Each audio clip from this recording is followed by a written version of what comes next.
I've found someone better. Taking half of everything, including your grandmother's inheritance. Don't bother calling. I've already moved in with Jessica.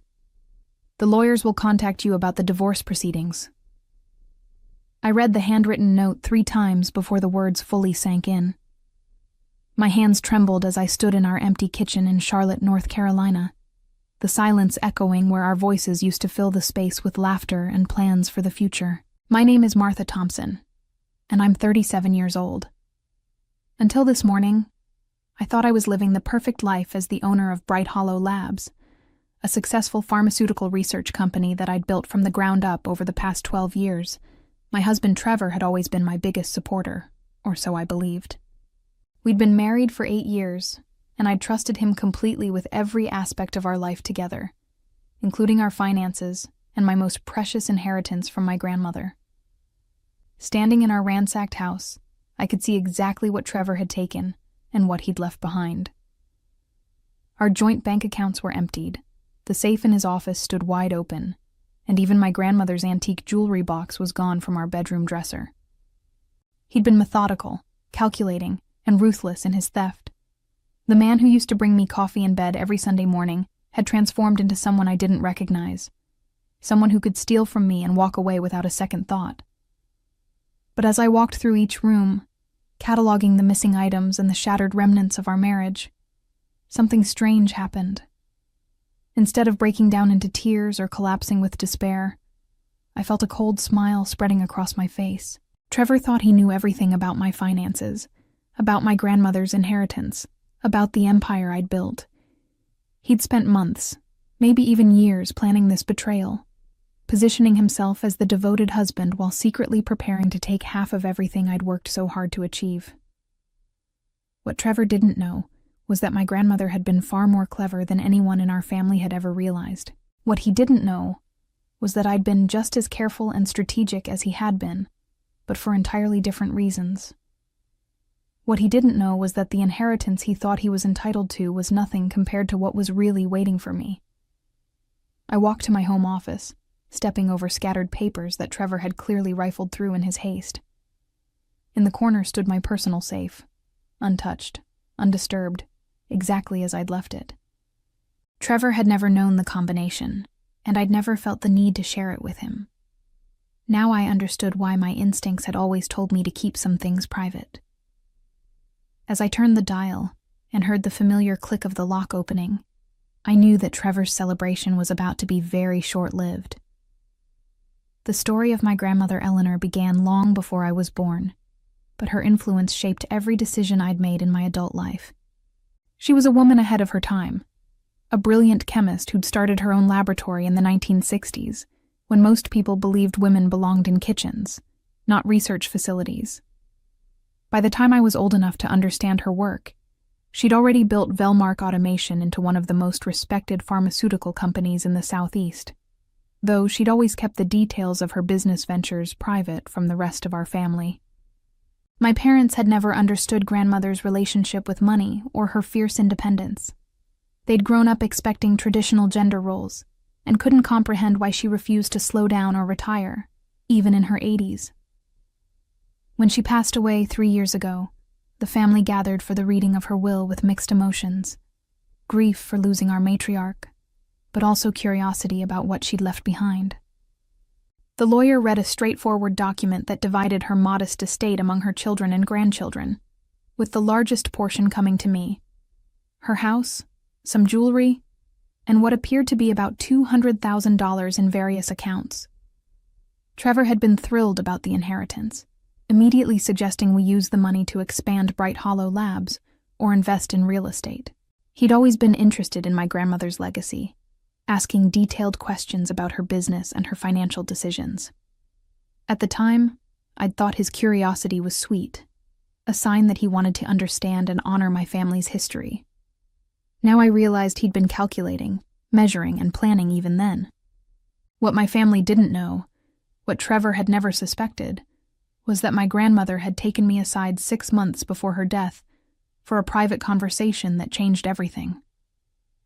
We'd been sitting in her garden, watching the sunset paint the sky orange and pink, when she'd handed me a sealed envelope and told me not to open it until after her funeral. "Martha," she'd said, her eyes twinkling with the same mischief I remembered from my childhood.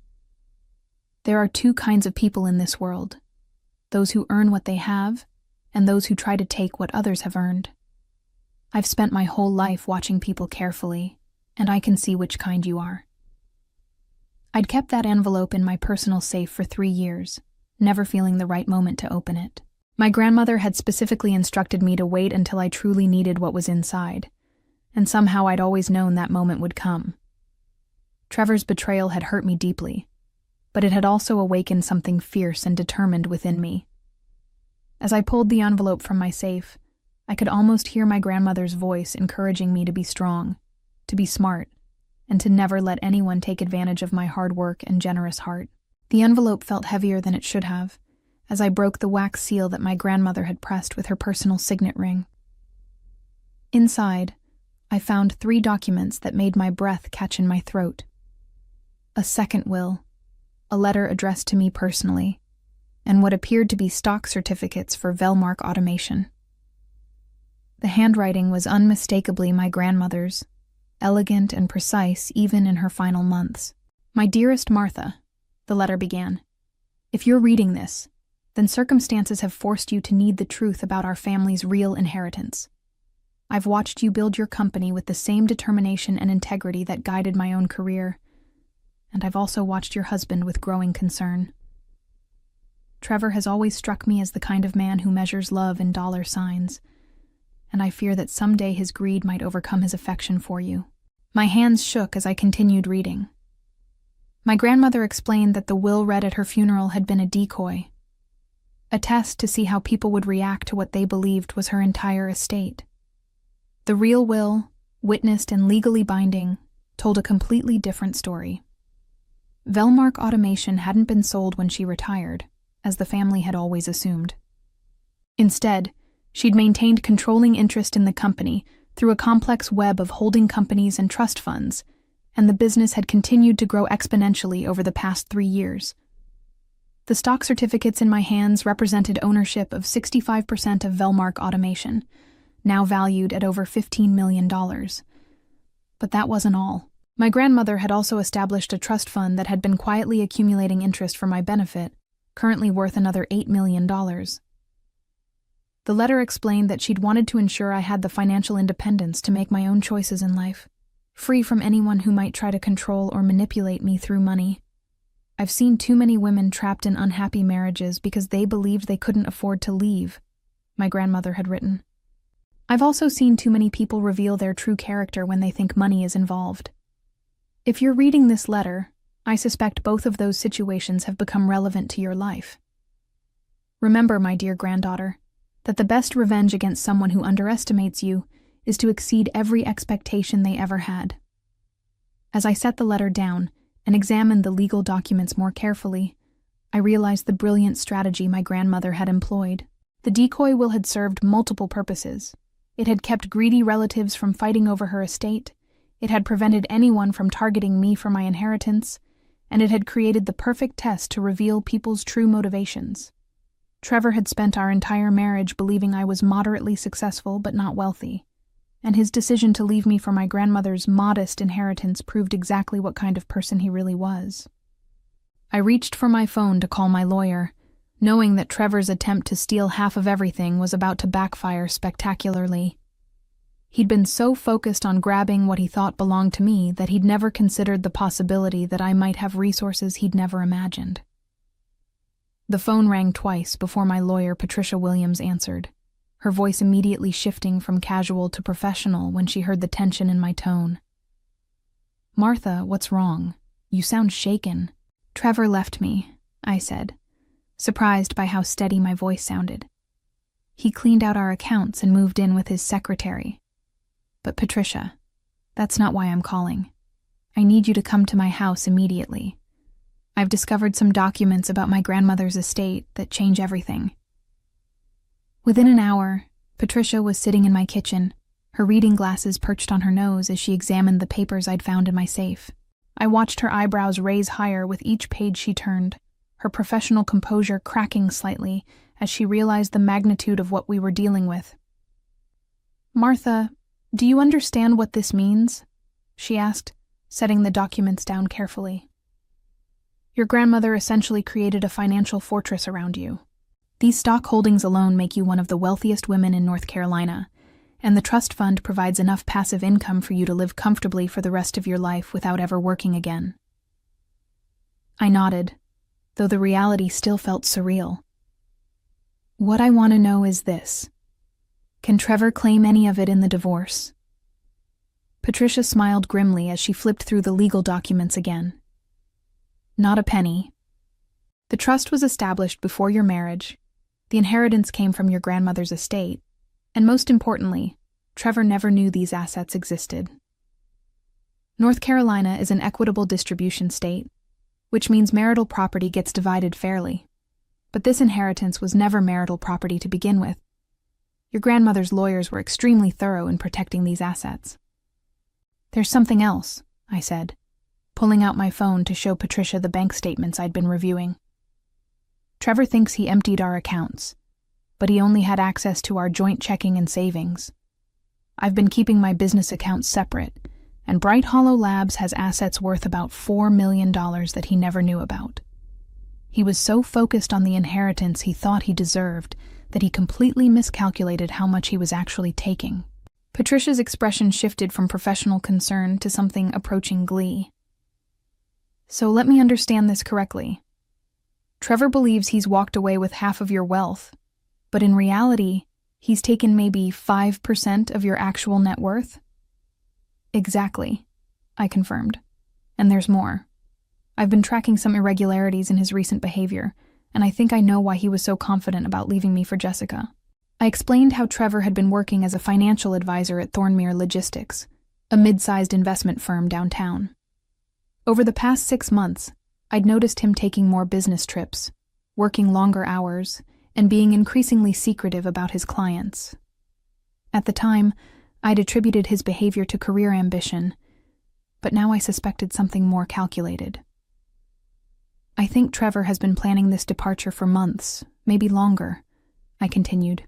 "He's been positioning himself with Jessica, who works as his secretary, but I suspect she's also been helping him understand our finances and plan his exit strategy. What they didn't count on was that I've been just as observant as they've been secretive." Patricia leaned back in her chair, a strategic glint in her eyes. "What do you want to do about this, Martha? We could simply file for divorce, protect your assets, and let Trevor discover his mistake naturally. Or," she paused, clearly considering other options. "Or," I prompted, "or we could be more proactive about ensuring Trevor faces consequences for his theft and deception. What he's done isn't just morally wrong, Martha. Taking money from joint accounts without your knowledge or consent could constitute fraud, especially if we can prove he was planning this betrayal while misrepresenting his intentions to you." I felt that cold smile returning to my face as I considered the possibilities. "I want to do this right," I told Patricia, my voice gaining strength with each word. "Trevor thought he could manipulate and steal from me because he assumed I was naive about finances and too trusting to protect myself. I want him to understand exactly how wrong he was, but I want it done legally and thoroughly." Patricia nodded approvingly. "Good. The first step is documenting everything. I'll need bank statements, evidence of the joint accounts he emptied, copies of any communications between you two about finances, and a detailed inventory of what he took from the house." As we worked through the afternoon, I began to see the full scope of Trevor's deception. He'd been systematically moving money from our joint accounts into his personal accounts for the past 3 months, small amounts that I'd attributed to his usual spending patterns. He'd also taken out a credit card in both our names and run up nearly $15,000 in debt. Debt that would normally become my responsibility in a divorce. "The pattern suggests premeditation," Patricia observed as we reviewed the financial records. "This wasn't a spontaneous decision to leave you for another woman. This was a calculated plan to steal as much money as possible before disappearing." "What about Jessica?" I asked. "How much trouble is she in for helping him?" That depends on how involved she was in the actual theft, Patricia replied. If she was just the other woman, that's morally questionable but not illegal. But if she helped him access accounts, forge signatures, or hide assets, she could be facing fraud charges alongside Trevor. I pulled out my laptop and showed Patricia something I'd discovered while reviewing my security system. "Look at this footage from 2 weeks ago," I said, playing a video that showed Trevor and Jessica entering my house together while I was at work. "They spent 3 hours here, and I can see them going through my office and our bedroom. Trevor had given her access to our home without my knowledge or permission." Patricia's expression darkened as she watched the footage. "This is breaking and entering, even if he had a key. He brought another person into your home without your consent and allowed her to go through your private belongings. Combined with the financial theft, this paints a picture of someone who's been systematically violating your trust and your rights." "I want to file criminal charges," I said firmly. "Not just for the money, but for everything. The breaking and entering, the fraud, the theft. I want Trevor to understand that actions have consequences."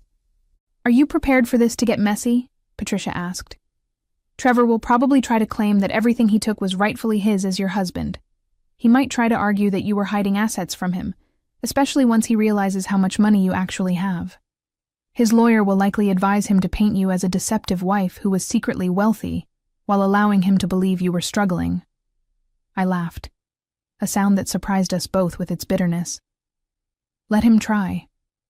I have 8 years of marriage where I supported his career, encouraged his ambitions, and shared everything I thought I had with him. I have proof that I never hid my business income or my known inheritance from him. And most importantly, I have proof that the assets he's trying to claim didn't even exist in my life until after he'd already started planning his betrayal. Then let's make sure he faces the full legal consequences of his choices," Patricia said, gathering the documents. "I'll file the criminal complaint tomorrow morning, and we'll also start the divorce proceedings immediately. Given the circumstances, I think we can make a strong case for you to retain all marital assets as compensation for his theft." As Patricia left that evening, I felt something I hadn't experienced in years: complete confidence in my own strength and judgment. The next morning brought an unexpected phone call that changed everything. I was reviewing quarterly reports for Bright Hollow Labs when my assistant Jennifer knocked on my office door, her expression uncertain. "Mr. Williams from Thornmere Logistics is on line 1, she said. "He says it's urgent and concerns your husband." I picked up the phone with growing curiosity. Robert Williams was the senior partner at Trevor's firm, and I'd met him several times at company events. His voice was strained when he spoke. "Martha, I'm calling because we have a serious situation involving Trevor, and I believe you need to know about it immediately," he began. "This morning, we discovered that Trevor has been embezzling money from client accounts. The amount we've identified so far is approximately $200,000, but we're still investigating." My blood ran cold as the implications hit me. "When did this start?" I asked. "Based on our preliminary investigation, the thefts began about 4 months ago," Robert continued. "We only discovered it because one of our major clients called yesterday asking about discrepancies in their account statements. When we started digging deeper, we found a pattern of unauthorized transfers and falsified documents. 4 months ago was exactly when Trevor had started acting more secretively and taking on additional clients." "Robert, I need to tell you something," I said, and explained about Trevor leaving me and cleaning out our accounts. "Dear God," Robert breathed. "Martha, this means Trevor has been stealing from both his clients and his wife to fund whatever scheme he's been planning. We've already contacted the police and the State Financial Regulatory Board. I'm afraid Trevor is going to be facing very serious criminal charges." After hanging up, I immediately called Patricia to share this development. The news added a completely new dimension to our legal strategy. "This is actually better for your case," Patricia explained. "If Trevor has been embezzling from clients, it proves he's been systematically dishonest about money for months. It also means that any assets he claims from your marriage might actually be stolen funds, which gives us grounds to argue that he has no right to any marital property." That afternoon, I received a call that I'd been expecting but dreading. Trevor's voice was panicked and desperate when I answered. "Martha, you have to help me," he said, without any greeting. "There's been a huge misunderstanding at work, and they're trying to blame me for some accounting errors. I need you to loan me money for a lawyer." "A loan?" I repeated, incredulous. "Trevor, you stole every penny from our joint accounts and left me a note saying you'd found someone better. Now you want me to loan you money?" "It's not what you think," he said frantically. "Jessica and it's complicated. I made some mistakes, but I never meant for any of this to happen. If you could just help me get through this legal situation, I promise I'll make everything right between us." I let silence stretch between us for a long moment before responding. "Trevor, I'm going to say this once, and I want you to listen carefully. I've filed for divorce. I've reported the theft of our joint accounts to the police. And I've hired one of the best lawyers in Charlotte to make sure you never get access to another penny of my money. You made your choice when you decided to steal from me and move in with your secretary. Now you get to live with the consequences." "You don't understand," he pleaded. "I was trying to build a future for us. Everything I did was because I thought you deserved better, and I was working to make that happen."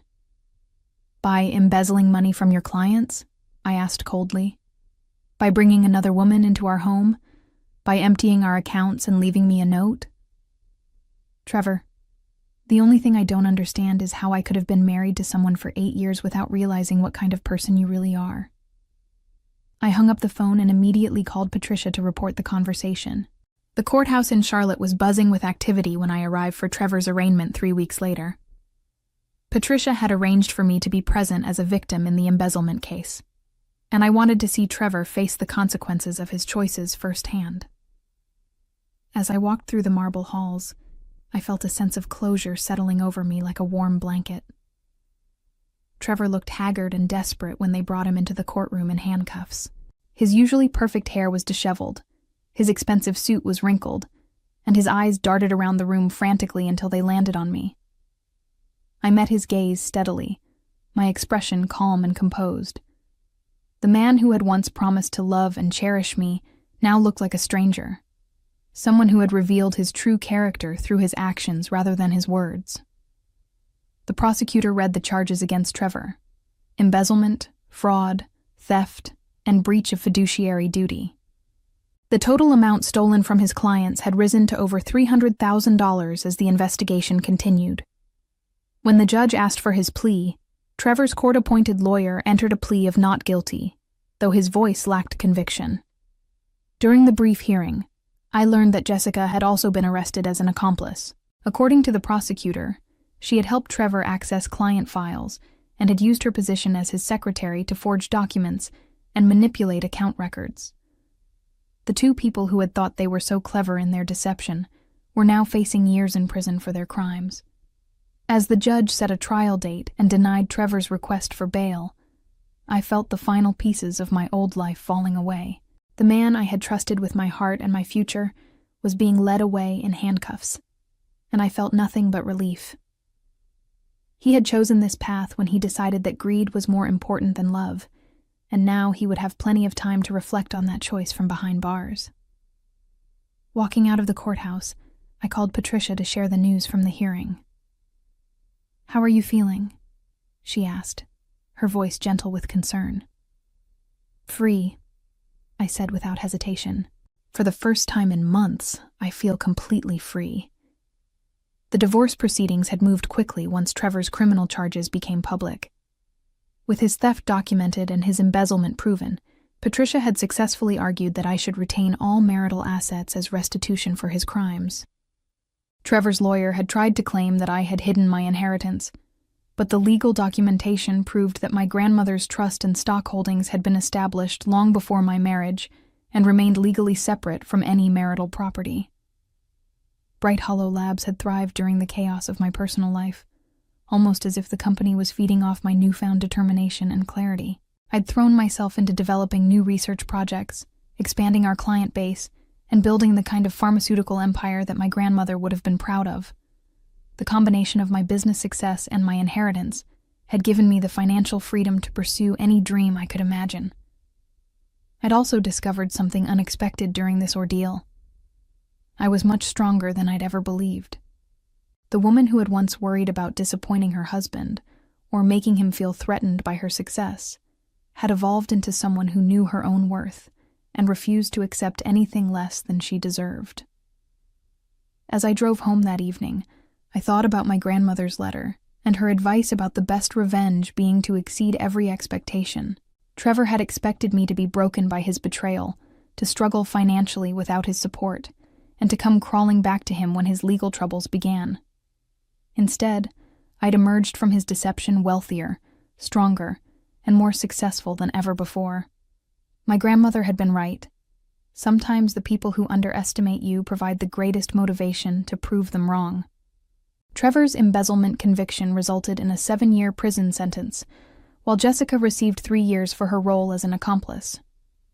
The scandal destroyed both of their reputations permanently, and the stolen client funds meant that neither would ever work in financial services again.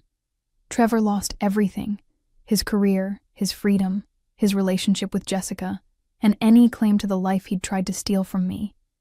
Jessica discovered that loving a criminal came with its own consequences when her family disowned her and her friends abandoned her during the trial.